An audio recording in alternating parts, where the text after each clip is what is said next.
show starts in 10, 9, 8, 7, 6, 5, 4, 3, 2, 1, go. 2.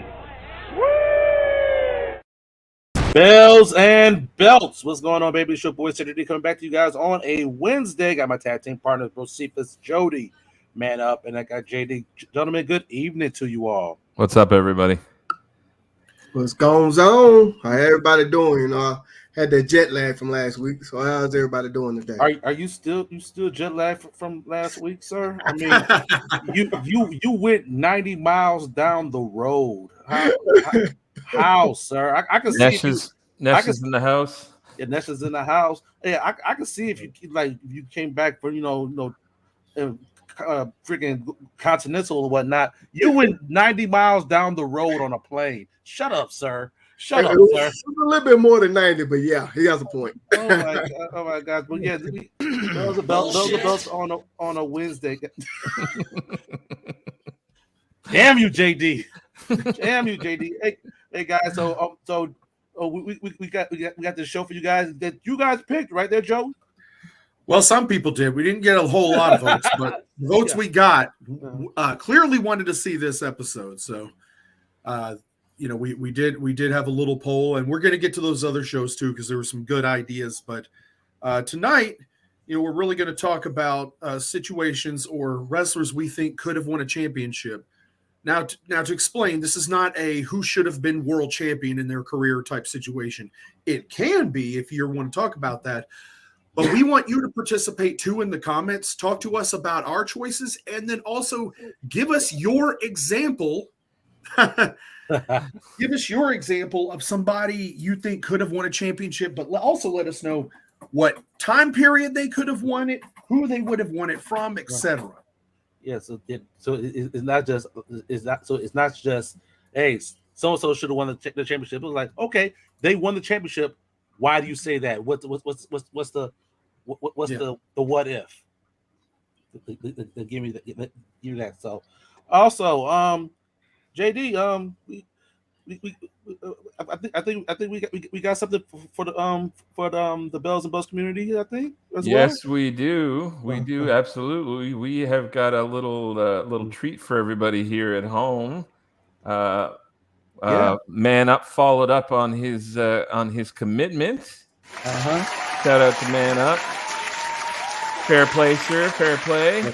Yes, sir. All right. So for your viewing pleasure at home, please enjoy the following clip. Nope. They're gonna have to wait. They're gonna have to wait to the end of the show. Yeah. You're gonna have to wait to the end of the show. All right. Hey, we can't give you everything now. No, we can't give you everything. All so go ahead and tag everybody. Tag everybody that's watching the show. That's just about time. They're gonna want to see this at the end of the show. You're gonna have to suffer through us the whole show. I'm sorry, but it's gonna be worth the wait. But so with that being said, that's what we do on a Wednesday, guys. Let's do this. That's what we do. Yeah, and that's it. And you only gotta wait about another hour. That's all you gotta wait. That's all you trust me, it's gonna be worth it. It's gonna be worth it. All right, JD. I think we're ready to get started. All right, who we leading off with tonight? Joyce, go and set the stage. Oh, okay. Yeah. All right. So I got an example here. So one of the biggest travesties I'll ever say was the way Goldberg's world heavyweight title run went in WCW. Obviously, the way he won it, red hot, beating Hulk Hogan in the summer, right there on Monday Nitro, having to go through Scott Hall earlier in the night. Well done. That was a huge moment in wrestling history. Goldberg defeating Hollywood Hogan, pretty much going through the entire NWO to do it. Epic way. But the way he lost the world heavyweight title was an absolute shit show and a disaster.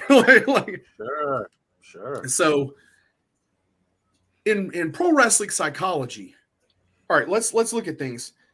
what we do know about Goldberg is as his title reign went along and he kept being undefeated and beating everybody, he started to lose his appeal to the fans. And Triple H said this one time a few years back that the worst, when he brought Asuka up to the main roster and she got beat, the worst thing you could do to a babyface is just keep them undefeated. Because the number one thing, as you well know, is for a babyface to be successful, somebody's got to get sympathy on that babyface. Somebody's got to put a beating on him and put it to him. Kevin Nash was not that guy to beat Goldberg, straight up one-on-one. It wasn't believable. He wasn't the type of guy. He wasn't a badass. He wasn't a guy you thought could really whoop Goldberg. And in my opinion, the big missed opportunity at Starrcade 98 was not having Big Papa Pump Scott Steiner challenge Goldberg for the WCW World Heavyweight Championship. So that's my first example for tonight is I think Big Papa Pump Scott Steiner should have defeated Goldberg at Starrcade, actually beaten him, put a beating on him and defeated him and taken the WCW World title. And I think that could have marked the beginning of Steiner's main event run, which didn't happen for almost 2 years later. Okay, so but even Steiner at that time was pretty red hot coming off earlier, in the year after the heel turn and the turning on his brother. Like Steiner, to me, Hogan's time had passed. Right. Steiner should have been the leader of the NWO. He should have beaten Goldberg right there to me at Starrcade and been the new WCW World Heavyweight Champion, the leader of the NWO. Brother. In my opinion. That doesn't work for me, brother. Okay. All right. That's a different take. Now refresh my memory, Joey. Now that heel turn that Scott Turner did, was that during Goldberg's was that at the start of his what year was that? Refresh my memory. Oh God, I should have probably researched that. I want to say it was my bad. 1998. My bad, dude. My bad. But Steiner had, even by that time, had become, he was very hot. He was very much coming up the card and everything like that. It's not like he had just turned on Rick a month before, and he was still just barely getting into the character. I can definitely see this. Definitely, if they did that a little differently, because it's sometimes it's kind of hard to lose that tag team stigma that you're associated with as well, because Rick and Scott were freaking synonymous with each other for freaking years, and it's kind of hard to shed that skin, So I get where you're coming from on that, but it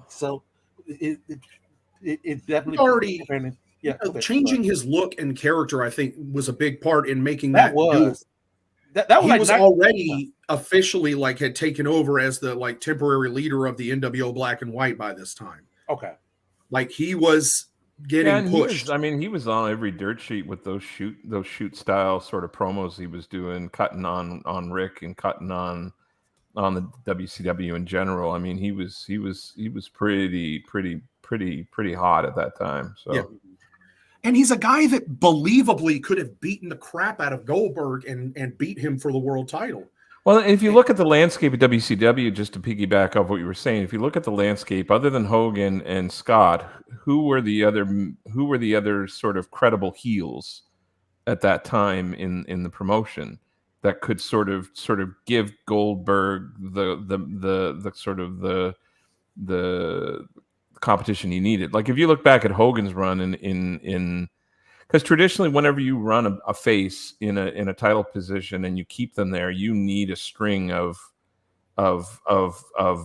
heels to sort of throw against them. And if you don't have that, it's usually better to put a heel in that position and have people chase them.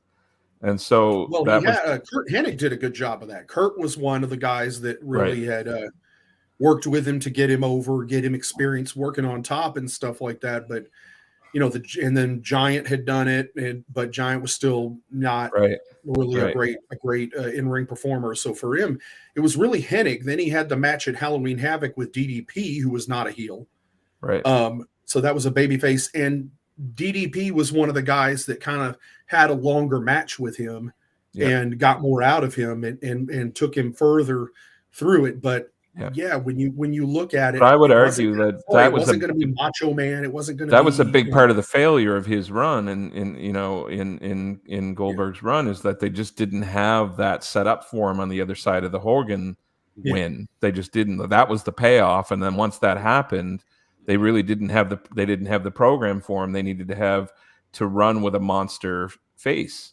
They just didn't have that. I mean, it's just one of those things where, Nash booked himself in the spot. He just wasn't believable as an opponent for Goldberg. He's just a big guy, but he's not. He did, Nash always, Nash was never a great wrestler. He wasn't. He never came off like a fighter. He's just a tall, big guy that was there. And I think the WWF gets a lot of heat for being the big man's world in the 80s and 90s, but these guys had to look like credible threats against, the dude is 6 whatever Hogan was and the size he was. If you don't put up a King Kong Bundy or an Avalanche or an Andre against him, who the hell is going to look like they could beat him? So, but if you put that picture back up with Steiner and him, Steiner's obviously a little bit shorter, but who else looks that credible? Like he could beat, he could beat someone's ass. Yeah, and I mean, and certainly Goldberg was the '90s version of what Hogan would have been in the '80s in terms of maybe not in terms of overall package, but certainly in terms of physicality and size and whatnot. So I for sure. I think that's a big part of why Goldberg's push stalled, honestly. And then they tried to flip him, and that was never going to work because he comfortable running that wasn't comfortable running that side of things. So the belt just went back to Hogan, and it was nobody wanted to see that anymore by that time. Right. Good deal. All right, guys. So that kind of sets the pace as to what we're looking to do with this show. So if you guys have your scenarios or whatnot as to what if, what if this so had a run at that time, put it in the comments. Here's the thing: you guys are putting us on the spot, and we welcome it. So if you got one of those, drop it in the comments. So while we wait for that, Man Up, you're next. We'll see what the situation you have. All right, this is one that Joey has talked about a lot, and I never really thought about it until he said it in chats. And I went back and I watched a lot of this stuff, and I was like, you know what, Joey has a point on this one, so I gotta give credit to Joey on that. Can I get a round of applause for Joey there? Absolutely. Okay. Get that tie. Man, it's throwing me off. There we go. and no, I'm not talking about him. That's not my first one. Okay. I mean, I'm confused. That's the order you gave them to me. That's what I'm talking about. That's what I'm talking about. Wade Barrett. Okay. All right. So here's the thing. We all know he won Tough Enough, and they debuted, to the main roster, with the Nexus. What's up, Scott? How you doing there, Scott? He was the leader of the Nexus. And, of course, with his height and, his size and stuff like that, it's kind of like what Vince wanted pretty much. Not exactly, but almost there. He had the full muscular physique, I guess you could say, but he was still pretty good. And, the Nexus went through a bunch of ups and down changes, back and forth and all that good stuff. But, you still talked about Wade Barrett. When he did have a run going towards the main title, that's when they recruited John Cena to the Nexus, and he wanted John Cena to try to help him get the title. At that time, if I'm not mistaken, it was Randy Orton that was champion, and John Cena didn't want to do it, blah, blah, blah. They want him to cheat to win, and he wanted him to win it, fair and square. But I got to agree with what Joey was saying there, and I'm talking about the top part of that picture there was, with him, Bad News Barrett. And when I went back and I watched a lot of that stuff, I was like, Joey has a point. People started loving the bad news. I'm afraid I got some bad news. And people was loving it. You know what I'm saying? He was pretty much up there where where you need to be to put the title on him and stuff like that. He was a 5-time Intercontinental champion, and that's usually, what can I say, a jump to the main title. Usually, not all the time. I know that, but the Intercontinental title was considered the Workhorse Championship to see if you're ready for them, for the spotlight. So when they put that on him, and then he become, Bad News Barrett, and he pretty much come to this podium damn near every week, talking about, I'm afraid I got some bad news, and the crowd was cheering and loving him and all that good stuff. I think that's when he should have became more of a chance to win the title. He never won it, and the crowd was behind him, and it seemed like he was going to get there. But I want to say it was like maybe a couple of weeks ago, give or take, I was watching a interview with him, and he said that Vince told him, no matter what, as long as you work for me, you're always going to be a heel. This is your plateau, basically. You're not going to be a face. We're not going to push you up above that. And he ended up getting frustrated, and he left the company. Before he came back and was an announcer on NXT, then become an announcer on either Raw or SmackDown, one of the two. And I got to say, I really do believe they should have put the title on him to elevate him, because he was already there basically organically. It wasn't a forced deal. People loved it. And I think that was the time for him to, get there. And I think at that particular time, I think Barry should have been the man at least twice. Yeah, I do too. Where do you come up with that number? Just why not 7? Like, I don't know. Why twice? I'm confused. Why he never got a push? No, he somewhat, but not really got a push. I guess you could say not a full push to win the title, but I just think that he should push can be so subjective. So yeah, that's why I kind of left that open when I said but I don't know. I just think at that point when he became the Bad News Barrett and the crowd was loving that, that's when they should have did that. Right. And he won King of the Ring in 2015, I think it was. Then, like I said, he also asked, went to Vince and said, hey, I think blah, blah, blah, gave his opinion. Vince told him no. So that's when he asked for his release in 2017 or 16, one of the two.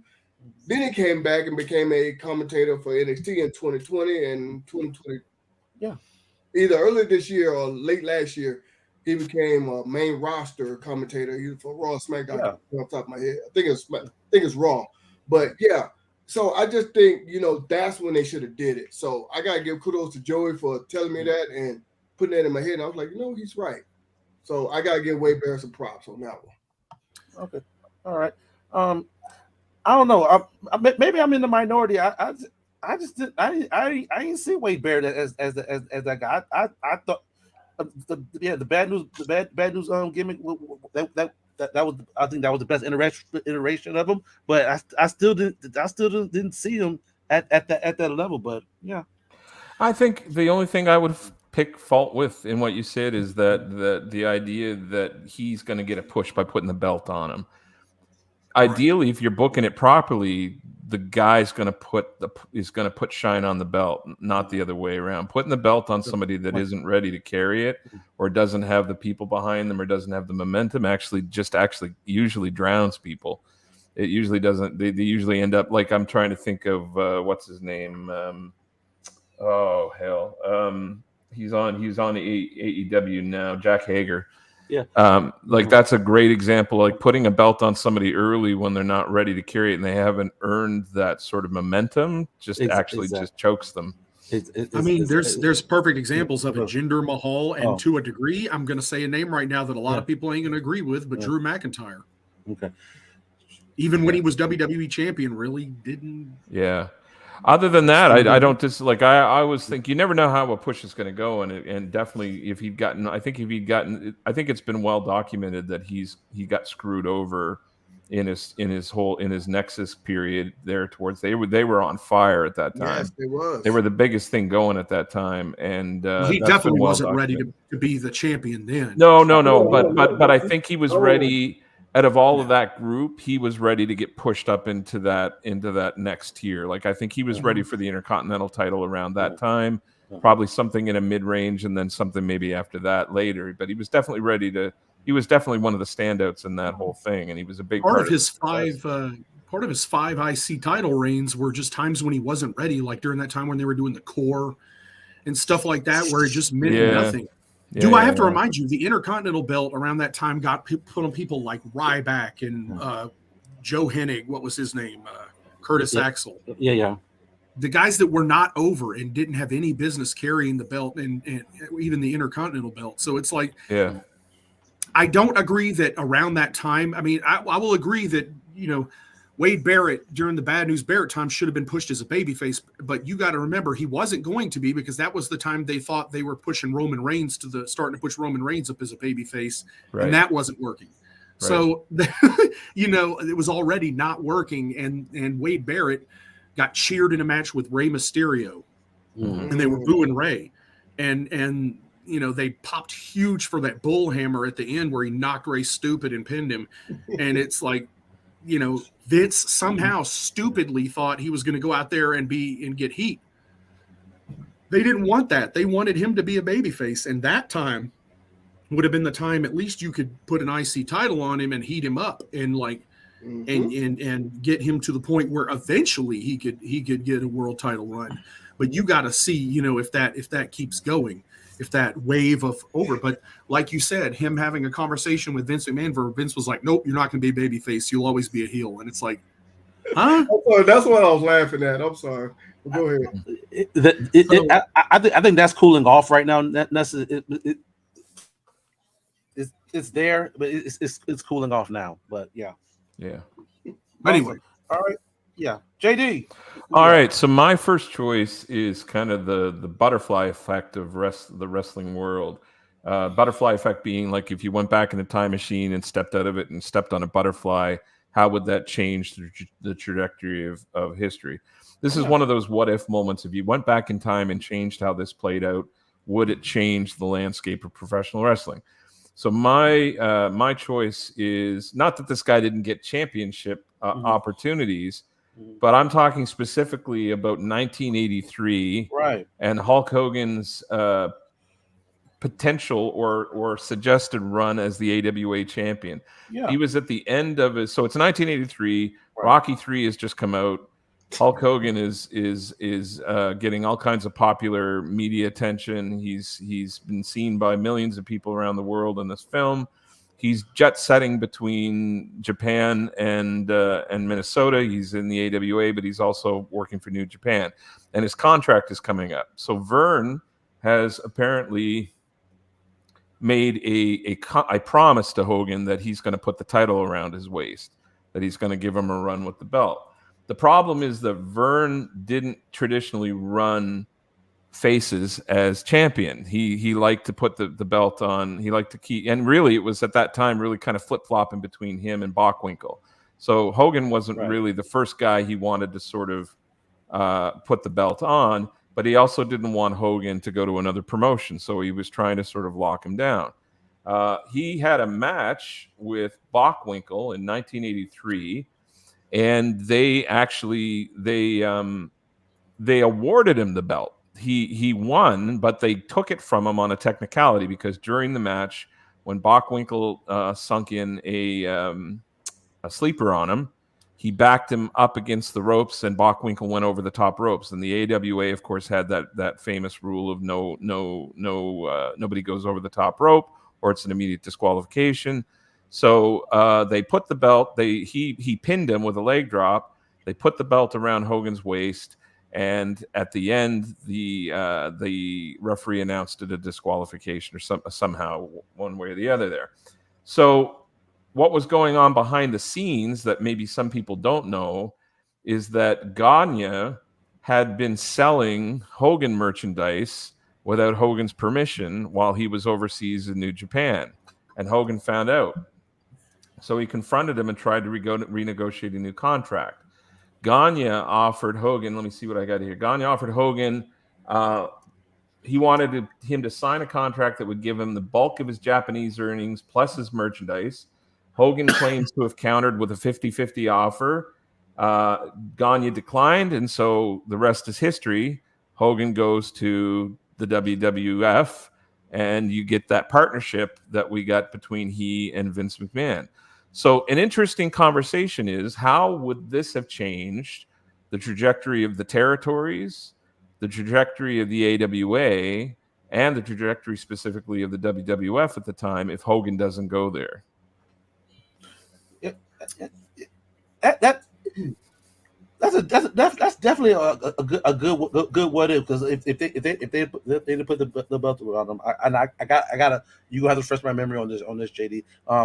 As to in 1983, what did that heel landscape look like in regards to in the AWA for the in the AWA, because I'm hazy about that. So he would have been able to have access to Hansen.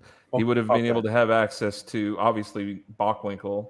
Okay. So there were a few there, but they didn't have the talent pool that they amassed in the WWF, of course, obviously. And I'm putting this in perspective because in 1980, and Hogan himself is fresh off being a heel himself. I mean, he's only just flipped because exactly he's only just flipped because of the film and because he's exactly. you know, and notoriety. Absolutely, yeah. Because in his first WWF run, he was a heel. He's working heel. They built him up as a big monster. Had the big match with Andre at Shea Stadium. But yeah.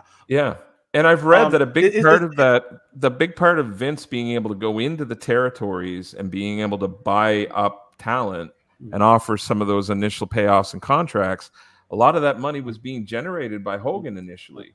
So if he didn't have that cash cow at the beginning, he may not have had the revenue to be able to go around and shop to buy up the talent that he bought up. It kind of makes you wonder.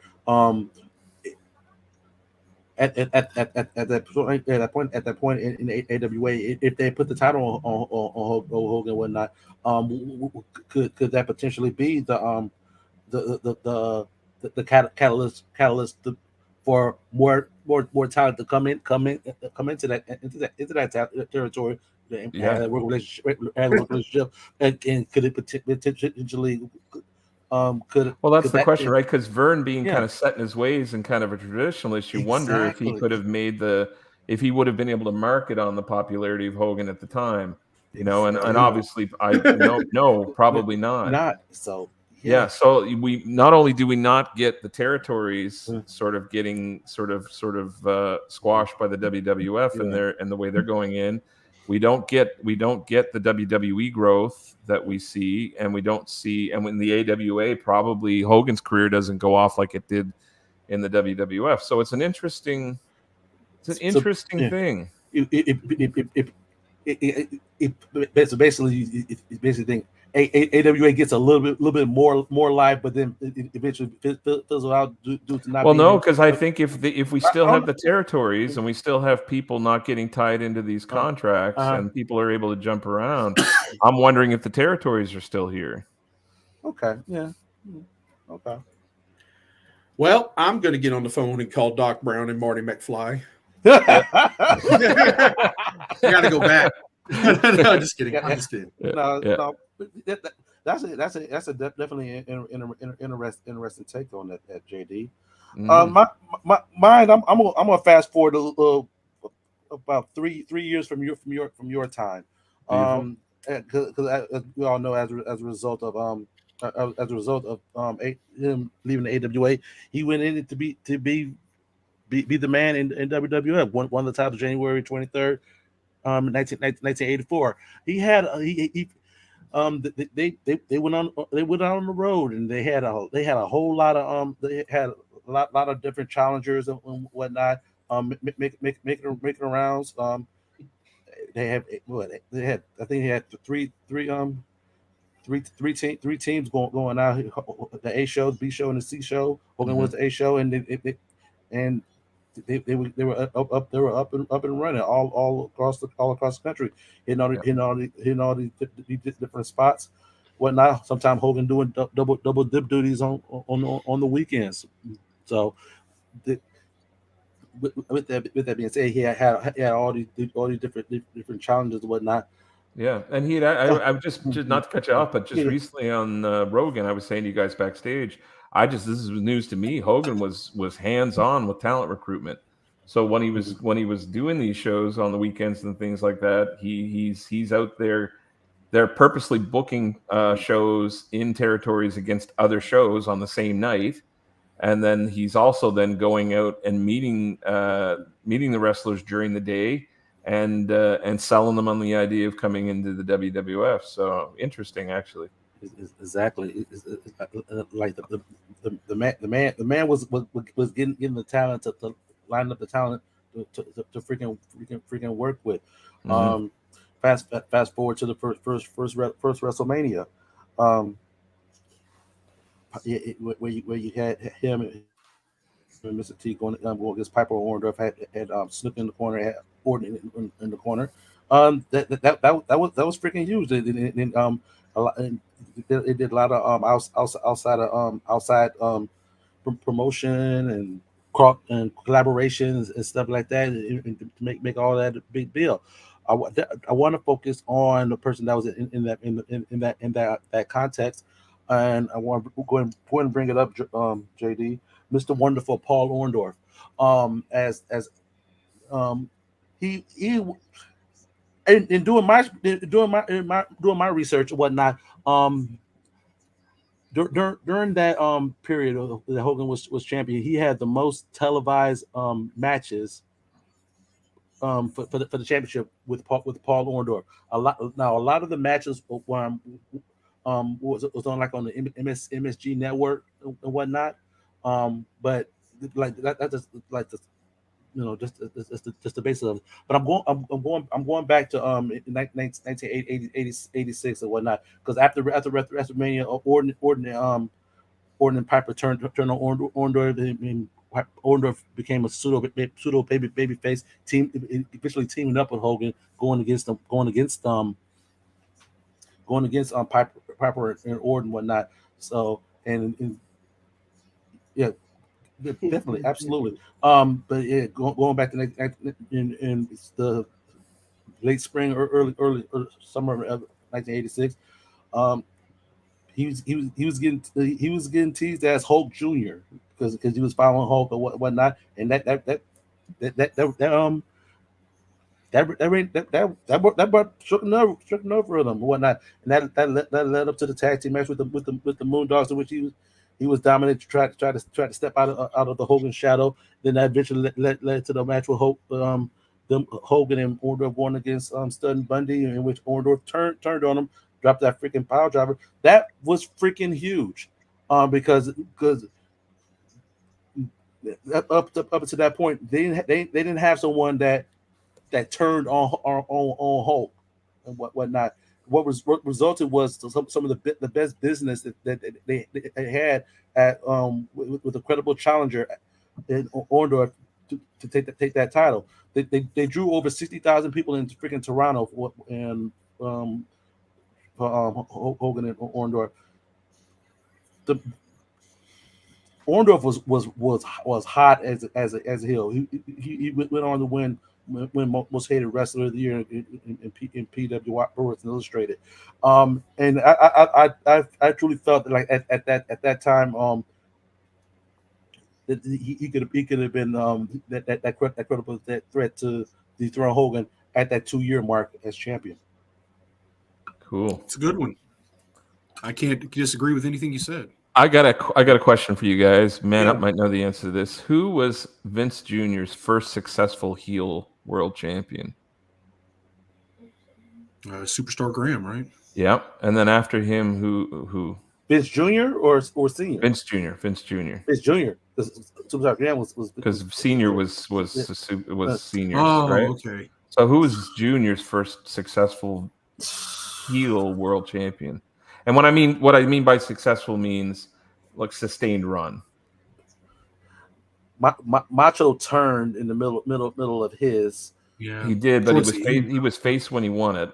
He was faced when he won it. And he lost it pretty soon after he went heel. Exactly. Then Warriors Slaughter was transitioned. Guess it would have been Yokozuna. Yeah. Yeah. I was about to go down the list. Like, but it was that long from when you think about like the from Sheik and Hogan and everybody from there through up to that time period. That's how long it took for him to get comfortable with the idea of a heel running with the title for any significant amount of time. Exactly. Even Slaughter was a transitional champion. Exactly, yeah, man. Exactly. Three ahead. Forget three. So that's again. I think that's and why I brought that up is I think that was a big part of why he wasn't even looking at any of those guys as potential title carriers because he really didn't know how to book. He wasn't comfortable with the idea of booking a heel as the champion. So. Orndorff and Hogan could have written that themselves. You know, that really good, money. Man. Jeez, for sure. During that Orndorff worked hurt. He was having his freaking issues. It was after that run that he took that freaking sabbatical. When should Piper have been champion? You got to get more information than Piper should have been champion. You got to put in a whole paragraph. Just tell us a little bit of why. Who should he have beaten? When? What year?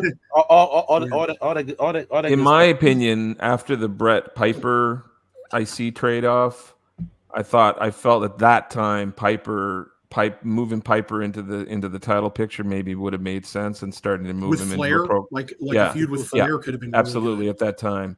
I think that was the right time. Obviously, when he was feuding with Hogan during WrestleMania 1 and 2 and all of that was never going to happen because again, as we just said, Vince wasn't comfortable booking a heel in the title picture, and he wasn't going to do that for any kind of sustained kind of run. So. If I was going to put Piper in the world title picture, I think it would have happened just after he dropped the belt to Brett.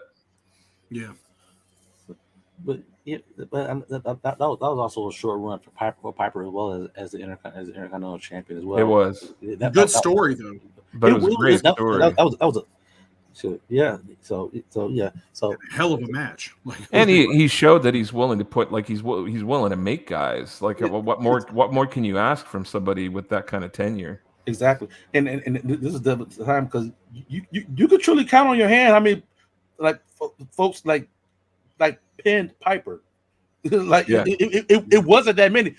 Piper was very protected, very. So absolutely good point. Yeah, but Orndorff was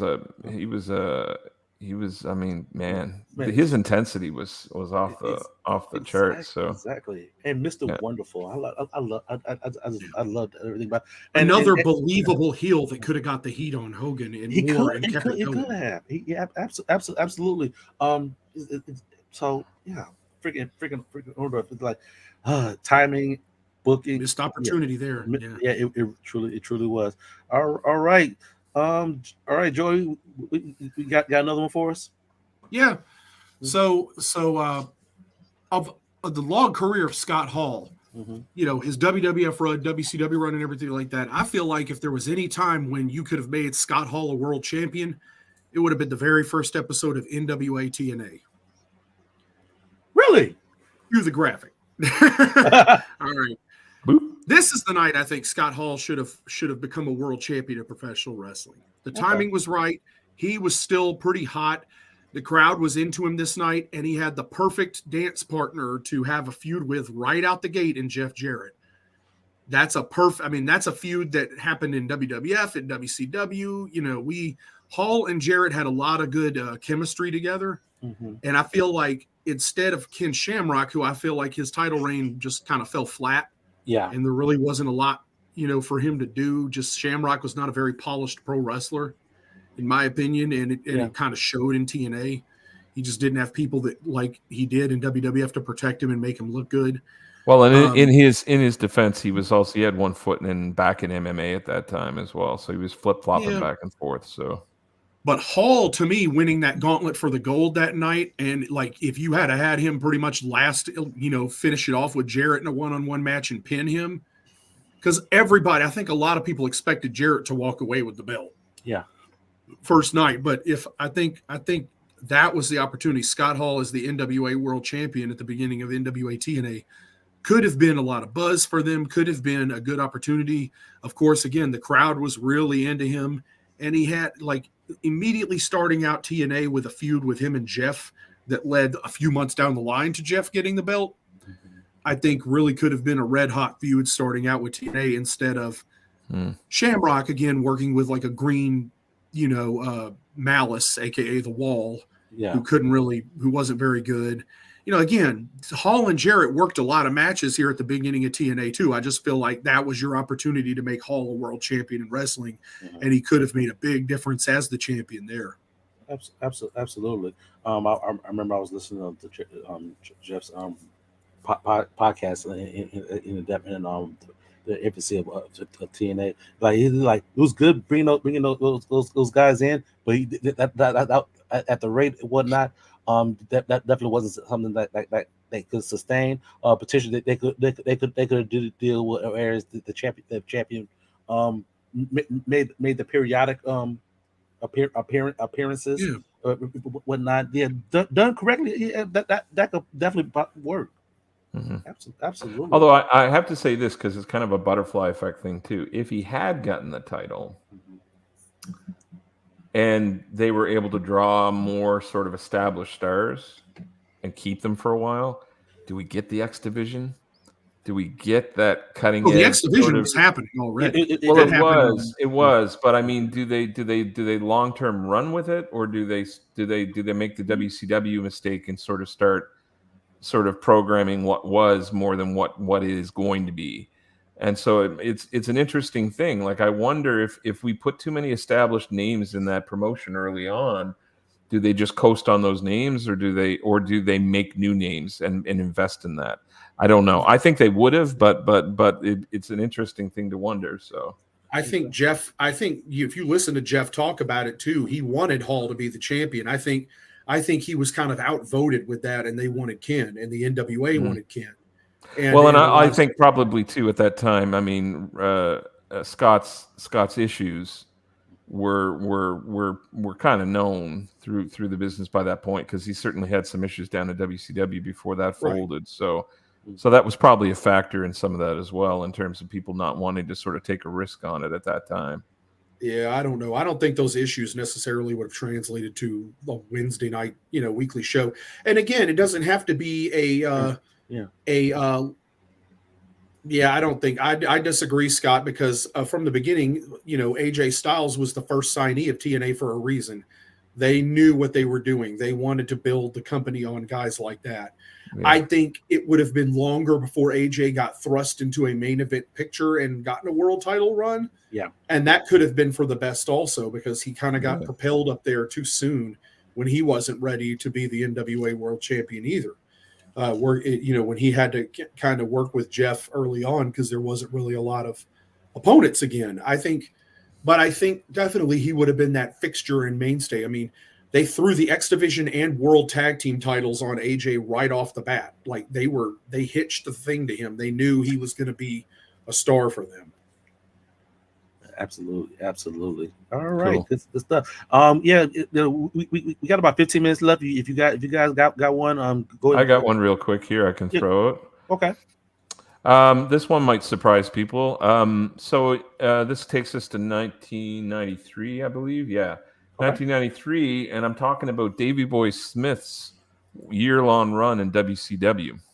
Oh, okay. I remember that one. Okay. Yeah, so they pushed him to the moon right away as soon as he came in the company. He had just come off of his SummerSlam match with Brett, Sure. which is still considered. I think it might be one of the few 6-star matches that WWE's ever been sort of allocated. Not that that means anything, but it was considered a critically successful match. Later on, we found out that was mostly due to Brett carrying him through the match because he was out of his mind on drugs at the time, unfortunately. But anyways, he got let go from WWE shortly after that, and he found himself in WCW. And as you can see in that top picture, he was partnered almost instantly with Sting, and he was getting pushed to the moon. I don't know if everybody knows that he actually won the title from Vader on a European tour. What ended up happening, unfortunately, was in that same year, while he was at a bar in Calgary with his wife Diana, somebody got up and somebody came in and got smart with Diana and made a rude comment, and Davey slammed the guy, picked the guy up and slammed him on the floor in the bar, and unfortunately the guy hit his head and it caused brain damage, and so he was sued. And so as soon as that happened, WCW started distancing themselves from him, and that's actually why they ended up releasing him by the end of that year, because of the trial that came up from that afterwards. So they wanted to sort of separate from him. There were plans for Davey Boy to actually carry the strap and win it, and he did win it in a house show off Vader in Europe, but they didn't acknowledge the win, and they stripped him of the title and put it back on Vader and just kept rolling, which often happened back in those days. In the day before cell phones, when people could video record things live. Thing is, you go and defend your wife and you get punished. Well, I get that. I get that, man up, whatnot. I get that by all means, but whatnot. But not all. This is one of those. This is where not all press ain't good press, and that definitely wasn't. Was like your champion. Your champion caused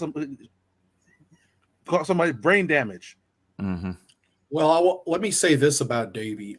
Yeah. I don't think Davey had what it took to be the world champion. Okay. That's just my opinion. I don't think he ever developed, like you said, getting to be in the main event of SummerSlam with Bret Hart. Bret just carried him through it. Yeah. I think that's what everybody would have had to do with Davey. I don't think he ever developed that ability to know how to work on top like that. He just didn't. He just wasn't a guy that really came off as somebody that could carry a match and knew how to put on a main event quality match. And just in my opinion, he was a great tag team guy. He's a great utility guy. He's a good hand. He could work, but is he a guy that developed that ability to work on top and know what to do in those big matches? Not in my opinion. Absolutely. Yeah, and Scott feel the same way there, Joey. So better as a tag team, definitely one of my favorite. No tag disrespect. No, not at all. But yeah, it's like I said on shows previously, I was a huge British Bulldog fan, man. I freaking loved him and freaking Davey, man. So yeah, absolutely. All right. Man Up, we got a few minutes. You want to bring yours up? Yeah, I'm gonna go ahead. I ain't gonna make it too long because I know Cedric gotta give his, and then we gotta give everybody what they've been waiting on. Yeah. All right, sure. mine is gonna be Razor Ramon as well. I think. Okay, let me go ahead because I wanna piggyback on this picture right here, but let me start a little bit before that. Okay, he pitched a version of the movie Scarface, the character Scarface, to Vince and Pat Patterson. He said he did that just as a joke, but the way he pitched it, Vince liked it and said, yeah, I like that. But he only pitched it as Razor. Vince said, give it a Hispanic/Cuban last name. Scott Hall couldn't think of nothing, so Vince came up with Ramon. And of course, rest is history with that. So, okay, now let me go ahead and skip a little bit forward here. Because like I said, we pressed for time a little bit. Shawn Michaels was the Intercontinental Champion. He get into a little bit of trouble, whatever. he never lost the belt. Now, of course, the company goes forward. Now, Razor Ramon is the IC champion. Setting the stage for WrestleMania 10, who is the real Intercontinental Champion? Of course, we all know Razor Ramon won, which is considered to a lot of people as the greatest ladder match ever. And I think with this character, with him winning both belts, with him having the support of the fans and everybody around, I think this was a time for him to be the champion. Because in 1994 specifically, and who would he have beaten and when? This was the question. I think it would have been, I'm trying to remember off the top of my head. I think it would have been, was that not Shawn Michaels? Bret Hart, I think, if I'm not mistaken. Bret Hart was the champion after WrestleMania. So right. Okay. the But top babyface in the company. Yeah. But at the same time, though, I think this is when he should have become champion. Now, he ended up having a rematch with Shawn Michaels the next year at SummerSlam, which he ended up losing. I do also think that was another opportunity, Backlund. Okay.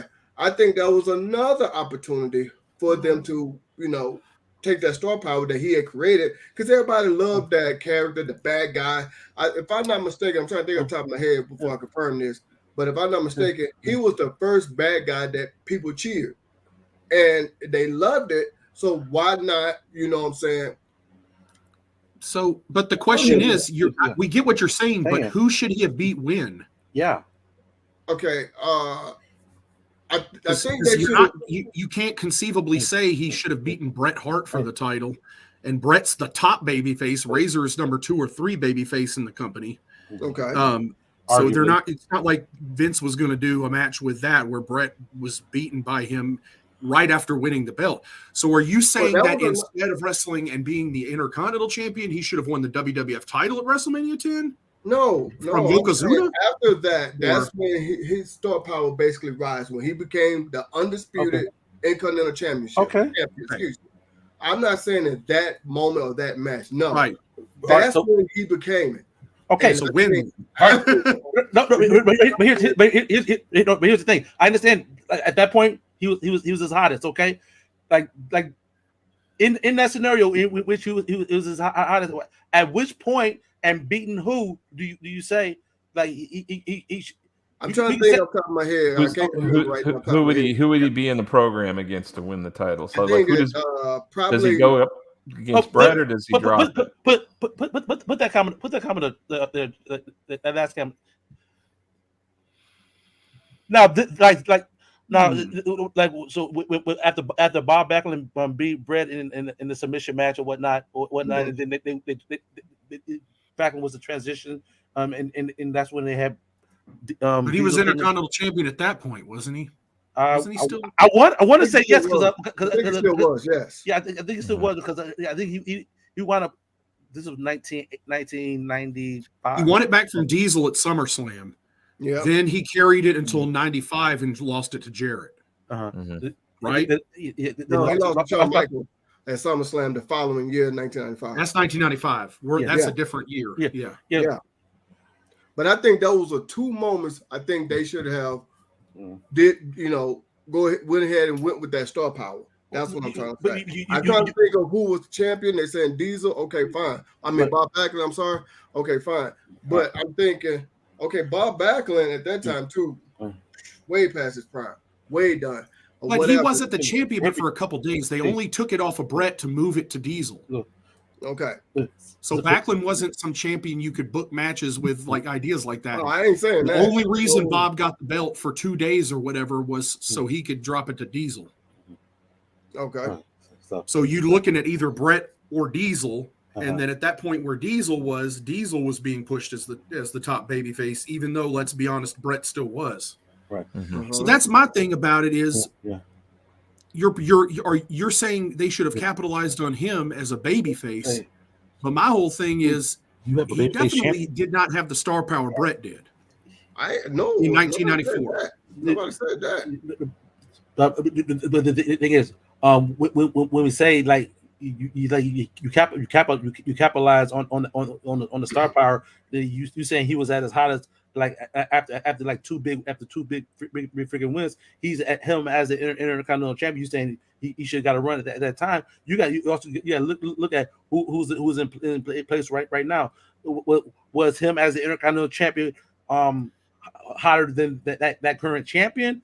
That they have in place, or what scenario would you put in that place as to where what storyline would be put in that place so where he can get to the title? That's what we're saying. Like who would he beat? Like what scenario could potentially work to get at that time in '94? Diesel just beat Backlund. Okay, here you go. That wasn't '94. Okay. Yeah, it was. It was the end of '94. And he won the title in November '94. Okay. Like I said, his popularity, I think it was another guy who got over organically, with his character and, did what it. At that point, okay, Diesel, go ahead and, you know what I'm saying? Come on. I mean, to me, it's a no-brainer. You know what I'm saying? He's there. Why not? Well, Diesel was a mistake. Let's be honest. Diesel was a hot heel. Like he was over as a heel. Okay, and when they turned him babyface, it killed his character. If you want to say Diesel was a mistake, got home. Well, let's be really honest and say he was over because of Shawn Michaels, and then as soon as they separated him from him, he pretty much lost all of his momentum. But here's the thing, Man Up was the better answer to beat Bret and take the title off of him in November of '94 and give it to anyone. Or would it have been smarter for Bret to finish up with Bob Backlund and keep the belt? Well, okay. I'm not saying what would have been smarter or not smarter. What I'm saying would have been smart, if you want to go ahead and use that, was to go ahead and capitalize on that particular star power at that particular moment. That's what I'm saying. But he definitely wasn't a bigger babyface than Bret Hart, a bigger star. I never said that. Never said that. Never uttered those words. Why would he? Okay, but then as a booker, as a promoter, as a booker, why would you put your top WWF championship on Razor Ramon as opposed to just keeping it on Bret?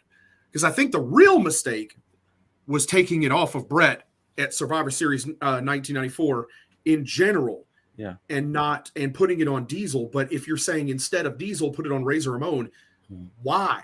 Why would you rather have the WWF Championship on Razor Ramon than Bret the Hitman Hart? That's my question. I just said that. I just said because of the star power he had. I'm not saying he was a bigger babyface. We can go ahead and throw that off the equation.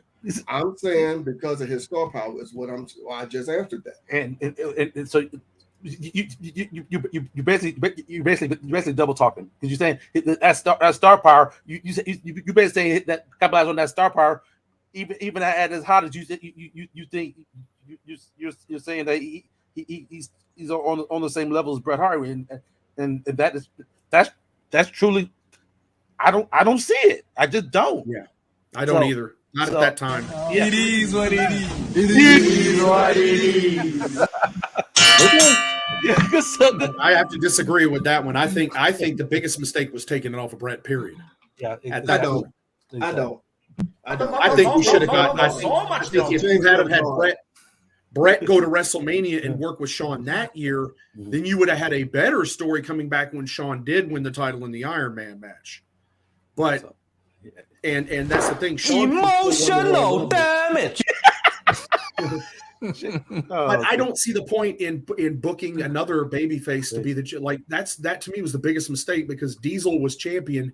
He wasn't a top babyface. And Bret still very clearly was the top babyface. No matter what they did, Bret was the top babyface. Yeah. So it's kind of like Diesel was the champion, but everybody knew Bret was the real top guy. So that would have, to me, that still would have happened with Razor Ramon as champion. That's a great way to summarize this whole topic because a lot of the people that are on the poster that we put up, like when you talk about Kurt, you talk about Jake, you talk about Mr. Perfect, not Perfect, when you talk about Arn Anderson, names like that.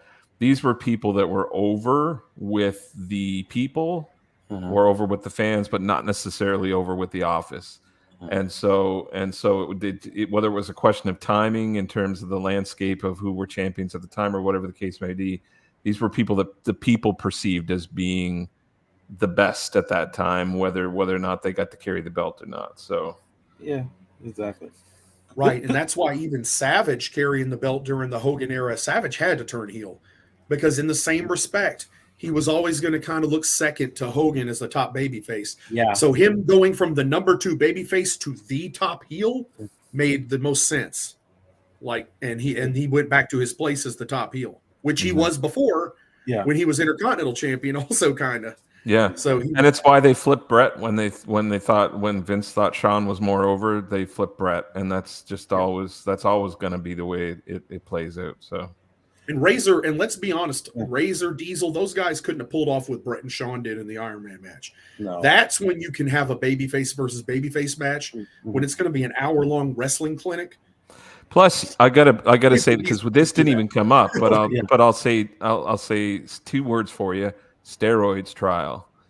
So like that changed the landscape of who got booked, how, and when at that time period as well, and that had a lot to do with the smaller, more athletic guys getting on top at that time, and the big men getting pushed to the side at that time.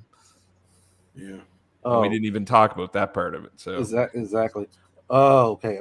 WCW Bobby Eaton finally started singles after Cornelius and Lee. He didn't finally for the TV title, but Arn Anderson winning that Super Raw. That's related to that's a good one. Yeah, because Eaton was pretty heated up by that time. He was like in a lot of folks. We gotta wrap this up. Like he that's definitely a guy who's definitely respected among his peers and whatnot. Only shortcoming, like he needed the mouthpiece. He needed to have that mouthpiece, whatnot, to actually to put himself out there. So he wasn't a talker by no means, but in the ropes, in the same aspect of a Brad Armstrong there, Joey. Someone who can freaking go with just by anybody, make anybody freaking look good. Definitely go in the ring. Just didn't have the talent on the stick. So, but that 2 out of 3 falls match that they did have for the world title, I remember being on the edge of my seat thinking that was a good one. I thought, yeah, exactly, absolutely. All right, great show, guys. Real quick, for those of you who freaking remember whatnot. We got into a conversation about Disco Inferno, Disco Fever, all that good stuff. Man up! Hey y'all, we got some video footage we're gonna share with y'all. We got it queued up, JD. Yeah, just make sure the kids are in the room. Before you get started, I'm going to dedicate this one to Nesha because she has been the one who's been waiting the most and anticipating this. And I did it, and I said, here you go. All right. With that being said, JD, go for it.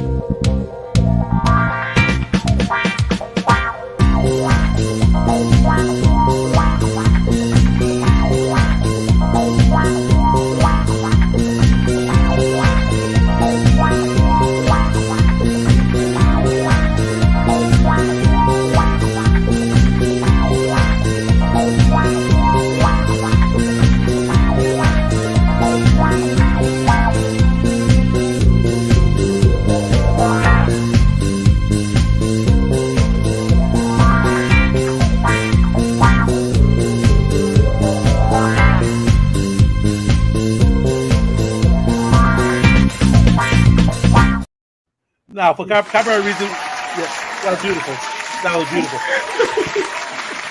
I love it.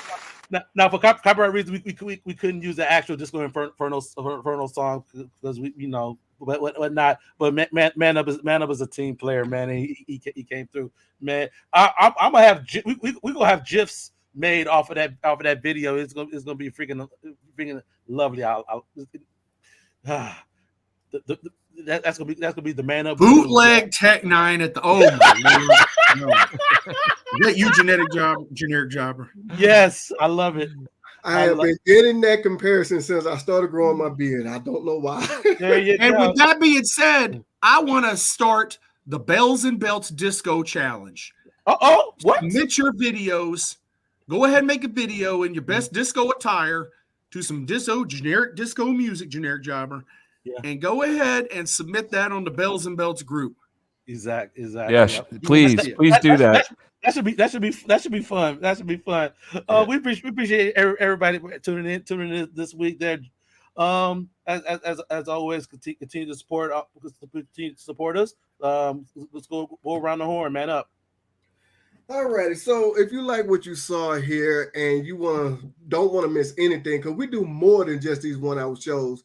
We do belt unboxings, we do belt reviews, we do live events, we talk about almost anything when it comes to wrestling. That's why we call Bells and Belts, and our slogan is everything in between.